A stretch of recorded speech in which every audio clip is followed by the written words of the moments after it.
Now shifting our focus to a CNN News 18 mega exclusive.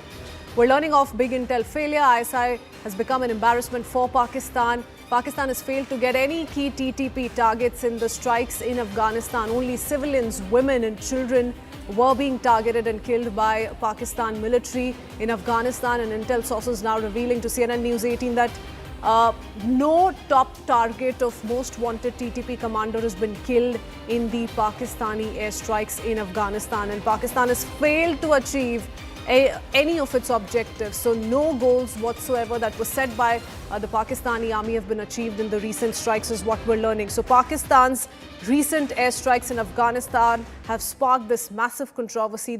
It's also drawn international concern. Intel sources alleging that the operations have failed entirely to eliminate any high-value targets from the Tehreek-e-Taliban Pakistan or the TTP, and instead resulted in civilian casualties. Intel sources are familiar with the matter, also telling CNN News 18 that no senior commander or most wanted figure from TTP was killed during that strike. Pakistan failed to achieve any objective goal in the recent strike, pretty much describing the operation as complete intel failure. Anand Narsimhan joins us with more details. Anand, once again exposes Pakistan. They've not been able to, achieve the objective through the airstrikes which were carried out by the military. What more details are we learning through highly placed sources? Well, morning, Kritsveen, and morning to our viewers. There is pressure mounting on the ISI. So the Pak military has had one setback after the other, and especially its entire PR agency, the ISI, and its intelligence head. They seem to be under a lot of pressure because of these strikes that happened over the weekend. In the Khyber Pakhtunkhwa region on TTP, the Pakistanis actually trying to cross the border and launch strikes in Afghan territory. Claiming that they were targeting the TTP chief and headquarters.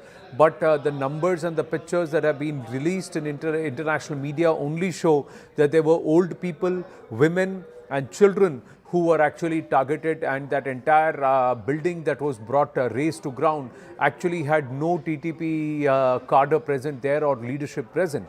This is the second time such a thing has happened, and now the ISI is under scrutiny internationally and globally for the crimes that they are perpetrating in the name of fighting against terrorism in Balochistan and also in the Khyber Pakhtunkhwa area, and more importantly, they are targeting sovereign Afghan soil, crossing of that Durand line and targeting of Afghan soil, targets in Afghan soil. Clearly, the Afghans have raised, and the Afghan Taliban have raised these concerns and said that there should be retaliation, and the global community has been forced to take notice because Afghanistan currently, given what's happening in that region, becomes critical for US interests. Now the Americans are also now going to move in. We are given to understand that international organizations are raising concerns on the civilian and children deaths in Pakistan strikes, and UN Special Rapporteur Richard Bennett has written in his X post that I'm deeply concerned by the reports of numerous children and other civilians being killed following renewed conflict between Pakistan and Afghanistan.